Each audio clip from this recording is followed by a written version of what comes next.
Sheesh. Okay. All right. And then you can just put it down right there. Overboard. I'm gonna clean this oil up before somebody steps in. Wow. It's your work area. Got that bad boy over there. But had to take off driver's side head, pop off that crank pulley, timing chain cover, take the cam out, oil pump, timing chain, cam gear, all that good stuff on the wall. So hopefully they could just like bust that out, and then I shouldn't have to like run bigger pistons because right now it's ready at a 441. This is coming from Dallas area. A good friend of mine having low oil pressure issues. I think it was Thursday or Friday. Had it broken down and ready to go by Sunday morning. Oh yeah.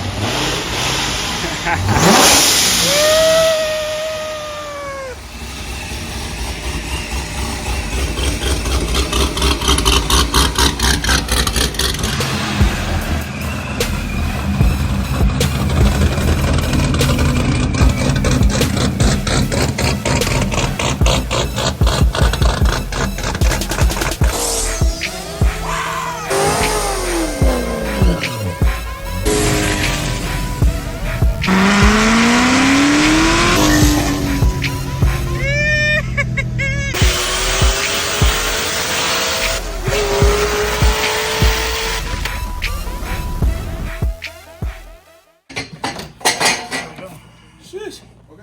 All right. And then you can just put it down right there. Standing on the No. Other way. Yeah, like this. Oh, okay. Just like on the side. He just slipped. Let's dump the oil out. All right. Gotta change it anyway. Yeah. Pistons definitely hurt. No. Let him get a good view. So Right. that's the reason for the blow by. But I'm more worried about the walls, so that we don't have to overboard. I'm gonna clean this oil up before somebody steps in. Wow. It's your work area.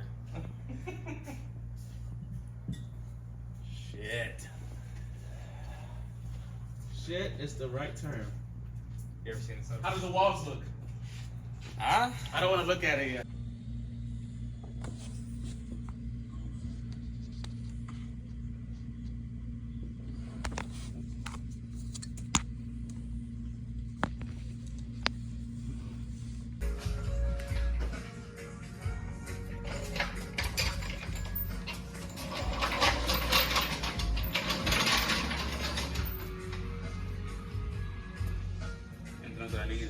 What we got going on today?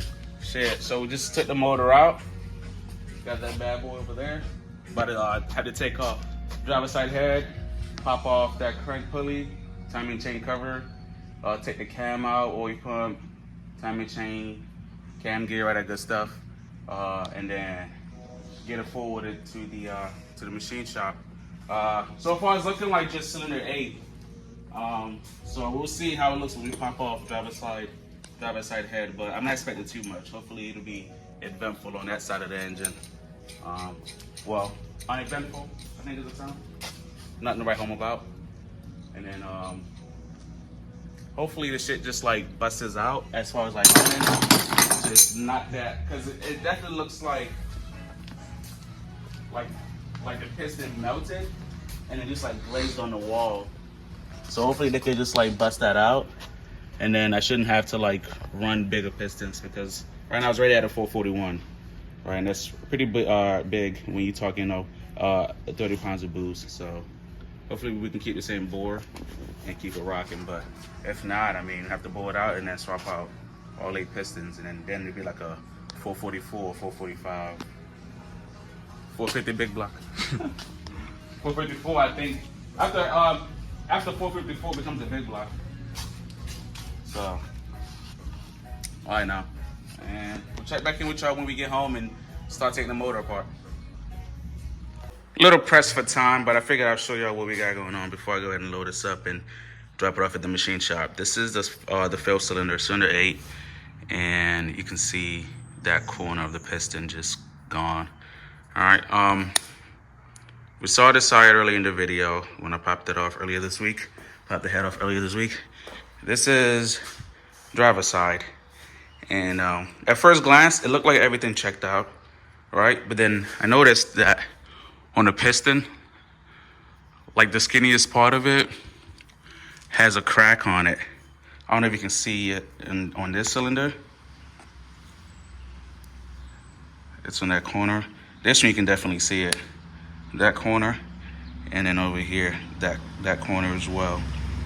So new hypothesis, and I'm not sure how off it's gonna be, but what if this side completely broke off and then just like obliterated itself, but in the process taking out the spark plug, and then when that hole got created, pretty much had a misfire, right?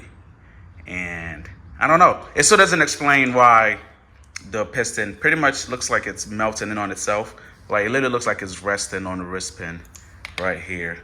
These two, those two bubbles right there. So I don't know. My theory doesn't really explain everything, but I could be wrong. Let me know what you guys think. During those runs, I definitely had it at anywhere between 15 and 1600. I want to say right around mid 15s, but I don't know what that is. But for the most part, walls look intact. Walls look intact. I'm gonna go ahead and load it up, take it to the machine shop. Man, it looks like the garage exploded. I usually don't get this messy when I work, but I was just taking them off, throwing them, fucking just trying to get this shit done so I could have it to the shop and see what they say. That way I can get parts on order as soon as possible and then clean my mess. All right. All right, stay tuned, and I'll check back in when we're at the shop. Good morning. This is coming from Dallas area. A good friend of mine having low oil pressure issues, so gonna be tearing it down and seeing what's up. Then it's clean. I didn't realize he had the Mickey Thompsons in the rear. Carbon fiber hood.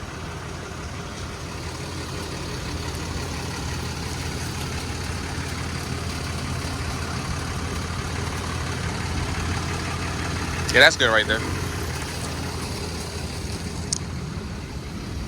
He got here quick. I think he left Dallas like 2 days ago. Maybe 3 days ago. Mans was hauling ass. We were keeping an eye on his location. He was actually like 20 miles from me at like 9 p.m. last night. But I guess he decided to sleep somewhere. How you doing, boss? Good. Good. It looks like tire pressure's a little low up front. And I'm gonna be replacing the rear tires. I think you already ordered some, or it might be the front. One of these is getting replaced. Yeah, she's clean. Top of the morning. Sorry, I'm just waking up. Not sure if you can tell by my voice, but this car came in yesterday, all the way from Dallas. Plans to take the motor out. It's having low oil pressure issues. At cold start, it's at like 50, 55. But according to the owner, once it warms up, it gets down to about the single digits. So that's no bueno. I figured if it was an oil pump issue, it would have low pressure all across the board. Doesn't matter if it's cold start or hot start, because I mean not a hot start, or warm idle. Because I don't think heat would affect the tolerances in the pump to make it do shit like that. But he also found glitter in the oil, so you know that's a telltale sign that one of the bearings, something's wearing out, which then creates that larger tolerance, killing his oil pressure.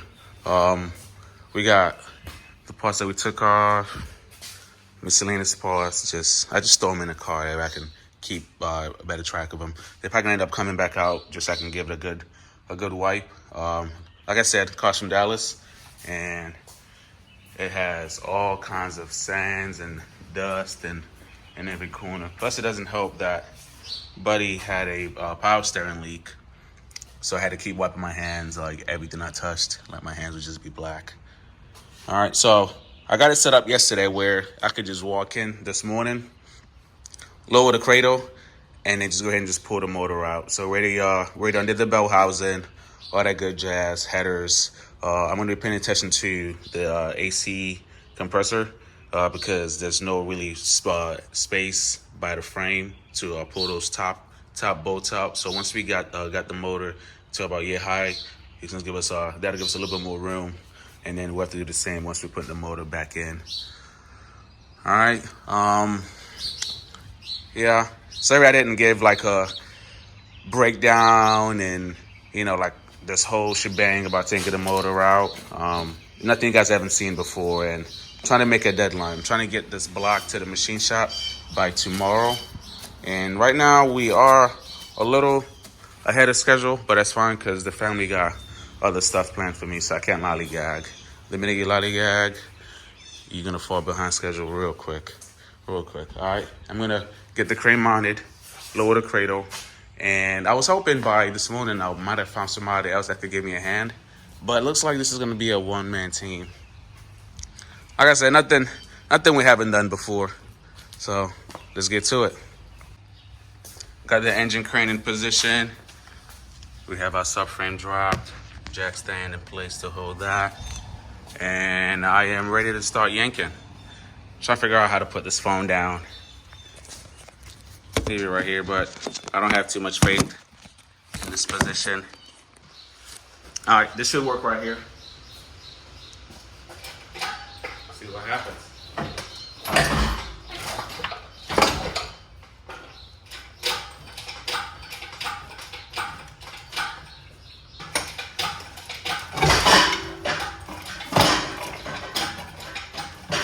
That's just the sound of the headers falling through. It's fine. Make sure we're not snagging on anything.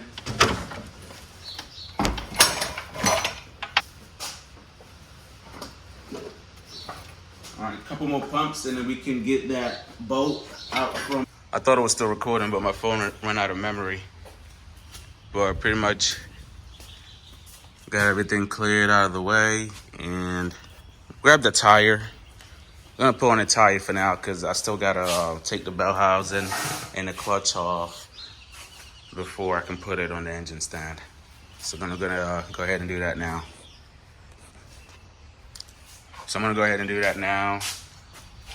I'm gonna take a photo. I hear something chopping. That's gotta be him. Yeah, that's a steep hill down there.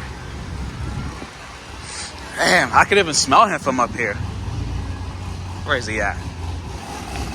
Woo, look at that thing. Yeah.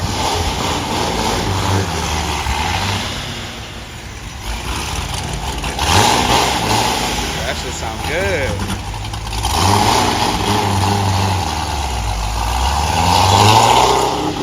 Oh yeah. Oh yeah.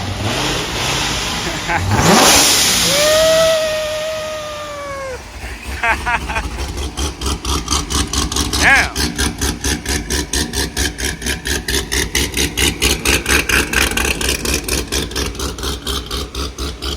Dang, that shit sound good.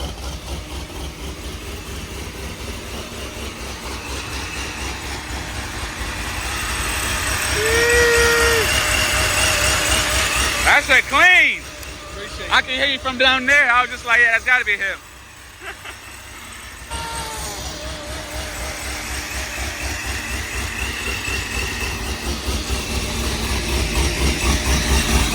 Damn, that's a clean car. I love these things, man.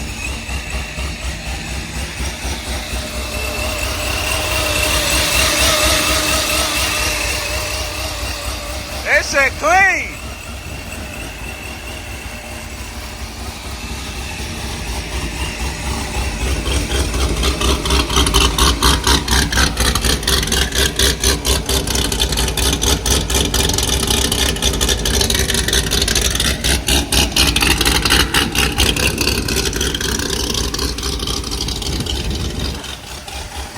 I like the tags.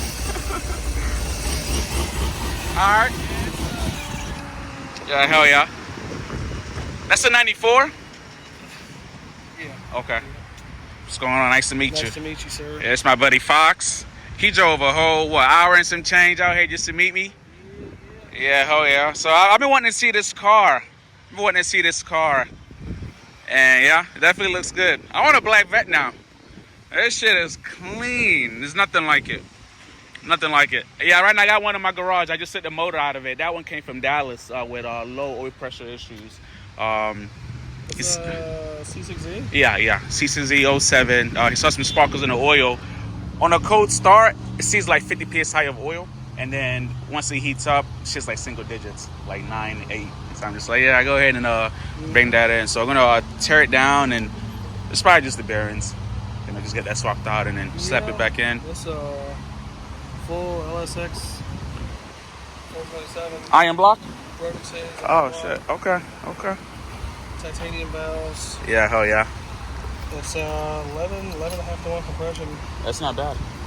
It was supposed to be like higher than that? It was supposed to spray. It was the dude that built the engine was supposed to spray a 600 shot gallon. Oh shit. Yeah, right now I got my motor taken out and I'm shooting for like 12.5 to 1. That's what I was told. It was supposed to make 12 and a half to 1. Yeah. But Nick at BTR was like, he's like, based off the information and stuff you give me. Yeah, shit ain't adding up. He said I'm getting 11 and a half. Okay. So, but I don't know what. The only thing, information, like certain things, like I don't know which Brodix BR7 heads they are. I just know that they're BR7 heads. Okay. So you're not even sure like what CC to compare? Yeah, okay. Yeah, I don't know. Yeah, I got paperwork on the engine. I just don't have that paperwork filled out. Yeah, I got you. Nah, man, it's still clean. The other day, David and I were looking at a log, and I was like. Yeah. He gave me 17 degrees of timing, and I made a hit in third gear, and it went like 65 to 130 and 4.38. So I had got to be somewhere in the 1100. That's quick. Shit, that's what I'm running. That's what I'm running. And that was from third gear? Yeah. That was from third gear? Yeah. Yeah, no, that's moving. This cam is disgusting. Yeah. Yeah, what cam is it? It's custom grind from BTR. Okay. I don't know the exact specs, but it was completely different than... Like what you had before? Yeah. Because when you had before was like a bunch of overlap and stuff like that, right? Degrees, and this one's got 23-ish, I think. Okay. And then that's an 8 rib or 6? I can't tell. Okay, that's an 8? Yeah. Okay. And that's the old style protractor. Yeah. Yeah, because... So that's a 1/16 lobe separation. Aren't you? Okay. Are you running the B3 cam still? Yeah, I am. And that one is, I think 111 or 114. 114. Cam I have in the garage.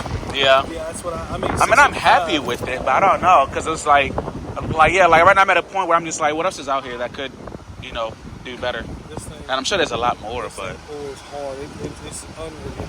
Yeah. Like, you get to a certain point after, like, 565, and it just eats, yeah. So, if you get it right, we'll give you $1.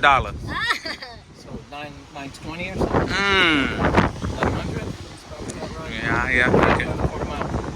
We ain't took it there yet. I'd like to, if I had any guess, probably mid Probably lower than that with 17 times. That's the problem. Yeah. 65 to 130 in 4.3 seconds. So it doesn't, it's not slow. Wow. I got an AMG all-wheel drive. Okay. Yeah. You're probably just traction.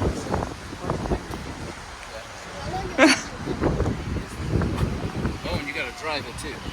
Yeah. It's loud.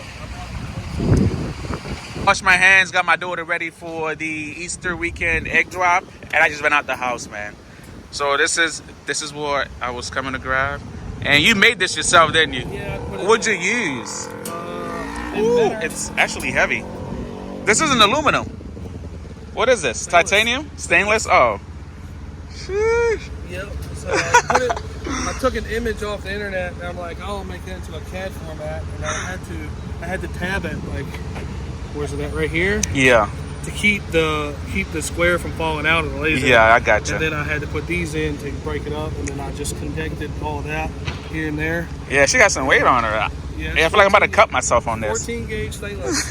Try to scrap stuff. This shit is clean. Yeah, and then for the oil pan, yeah. So the chip that I have is like on this corner, like a crack. Oh, that's easy. And it's been there since I bought the car. And So you can't. it didn't leak, but So you can't use that bolt hole, or is just like hardly nothing there. No, it's like all around it, just like that. Oh shit. So Yeah, I can fix that. I mean, That's easy. It just takes a minute. Alright. What I'll do is I'll just build up weld all the way around it like yeah, this, and I'll then just like shape file it down. Yep, Okay. square it up. I And don't that's think it.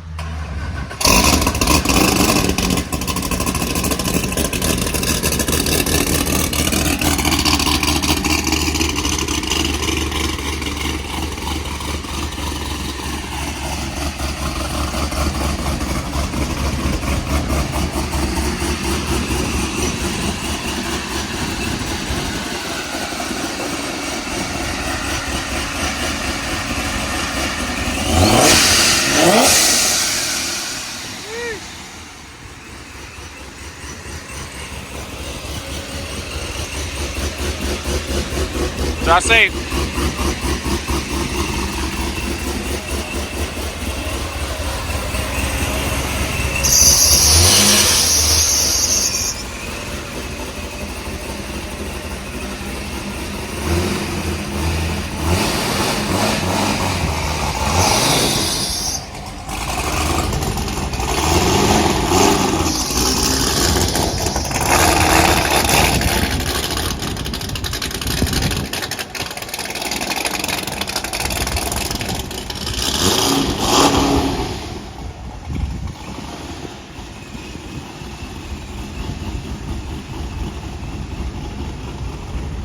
We're back home now. Picked up the Corvette logo from my boy Fox along with oil pan because my current has a small crack in it. And now I am ready to take off the bell housing, take out the clutch, Mantic, and mount it to the engine stand and start breaking this baby down. Crank dampener, flip drive, popping that timing chain cover off. So pretty much taking off all the accessories, breaking it down to pretty much just the block, crank, and pistons. And then the machine shop can do the rest. I don't want to just like undo all of that, like as far as like cranking pistons myself, because then I'd be taking it in a box and then shit just gets messy and they could lose track of it. So we're pretty much just taking them just a short block minus oil pan and have them just go through it. I already gave them a heads up that this is coming in for a low oil pressure issue.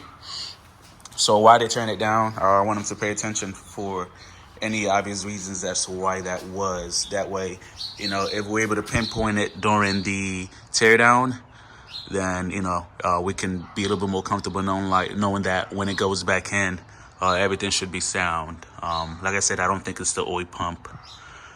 All right. Motor's dirty. Gonna give it a good bath, as well as clean up the engine bay. I'm not sure if I already said that early in the video. All right, I'm gonna get to work. Stick around. I'll check back in with y'all once I get a little bit of progress going. All right, you got me. I was blowing right through it. Figured I'd just take a break. Check back in with y'all. Let's see. So we got the crank dampener off. Using our nifty tool. We got the clutch assembly off, and then we also got the rear plate off. Water pump. What else? Up front, got the timing chain cover off. So right now I'm gonna crack the rockers out, take those out, and then probably go ahead and take the heads off as well. And then after that, oil pan, window tray, oil pump, timing chain, sprocket, timing chain, all that good jazz. And I think after that, we're pretty much done. All right. I don't know. I'm thinking about going on live just to get a good coverage on this, but because it's gonna take me probably like 30 minutes or so, and I don't want to run out of space on my phone. All right, I'll check back in with y'all. Sorry. A couple washers still in there, but we can get them out once we pull the heads off.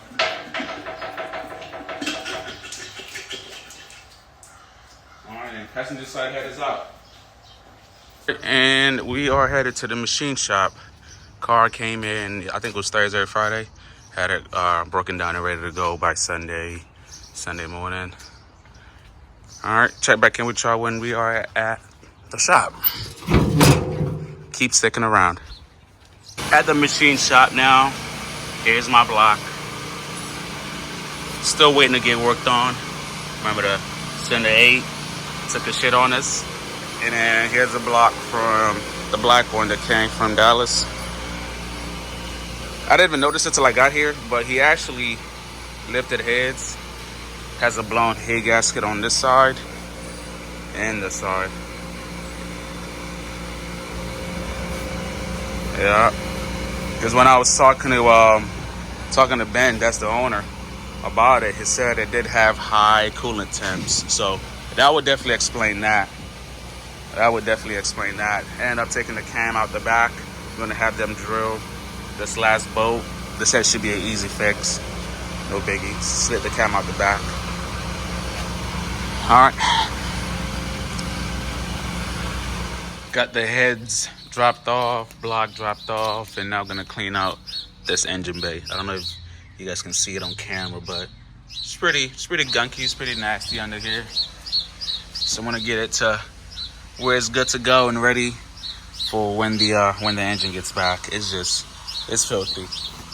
It's filthy. I spoke to my boy, he knows how bad it is. So we got a bunch of brake cleaner, got a solution here. I mean, even just look at the timing chain cover. Just look how bad that is. Sheesh. Radiator too. So we're gonna clean all that up. I started cleaning these by hand already. Starter, alternator bracket, alternator, crank dampener, and just working our way through. All right, so I'm gonna spray solution now, and then probably check back in with y'all before we'll start spraying it down. Let the solution cook for a minute. Start breaking down that dirt and grime. Did the radiator fan and radiator. Brought that sucker back to life. This is only the first go at it, and it's already a big difference. You guys should see the subframe now. Area's clean. So I'm gonna spray down one more time and then hit it again. It's getting there. Still gotta take the intercooler out because it's gunky in there. As you can see, so that's gonna come out. Probably have to run some brake cleaner through that, and pretty much have it where this is ready for the motor to go back in, and then work our way back to the fuel cell. Stay tuned. Pistons came in earlier today for my car, and 4.130 bore, and like I said, we're going high compression this time around. And it has a nice little dome on it. I didn't think it was gonna be that. It was gonna be protruding that much, but should clear. It should clear still. And I got the upgraded wrist spin with them. Always go for the upgraded wrist spin if you have that extra cash, because it's definitely worth it. I looked at what I ordered, upgraded versus what it came with. So this is what was in the box. All right, and you could just see the difference in thickness. So upgraded to the left and regular to the right, and you could just see the difference. So always get the upgraded stuff. All right, so everything's tracking. Probably gonna end up ending this video here, and just keep following up with the machine shop until I start getting the blocks back and getting them ready to go back into the cars that we got working here at the garage. I know this was a lengthy one, filled with tons of updates. If you stuck through it, I do appreciate that. All right, and like always, thank you guys for checking in and for staying updated on what we got going on here in the garage. Tons of moving parts, but we're gonna get through it. I wanna have both of these cars running. This one's gonna get running first. His block got disassembled already, and what we found was one main bearings. So the block should be getting back to me within the next maybe 2 or 3 weeks. I want to get this running and out of the way, situated and ready for pickup. And then obviously when my block is done, I'll go ahead and assemble that and then focus on getting my car running. Goal is high compression this time, same pounds of boost. And then we're going to back up the time a little bit. All right. And goal is 1600, see what happens. Thank you for subscribing. Thank you for sharing the videos. Thank you for liking. Thank you for engaging in the comment section. All right, I try to respond to literally all my comments. Right now, I'm still catching up on them, but definitely always feel free to leave a comment. I don't know everything, so if you have any feedbacks, all right, feel free to drop those, and I will be sure to respond back to them. Without further ado, I'm going to be ending this video here, and hopefully by the next video, I got a lot more updates and a lot more progress here in the garage. Only thing left now for this car, we already cleaned up all the parts that are going to be going back in, various parts. Took a while, but we're able to restore them back to, you know, eye-friendly status and, you know, just not oily and gunky. And you saw earlier in the video, power washed the engine bay. So literally, only thing left now, honestly, is to take out the intercooler because I still got to run some solution through that, a bunch of gunk in there. And then it'll be pretty much ready for the block to get back. We went with a tripod. That way we can have boost, oil pressure. I'm fucking this up, but boost, AFR, and something else. What was it monitoring? That's what it was. I think it was fuel pressure. And then also got some stuff going on with the fuel system, so I'm going to be dropping both sides. Hopefully I can just drop driver's side, and that'll paint a good picture of what needs to happen before I just drop both of them for no reason. But there's a chance that both of them might have to get dropped. Fun stuff. All right, ending this video here, and I'll be seeing y'all on the next upload.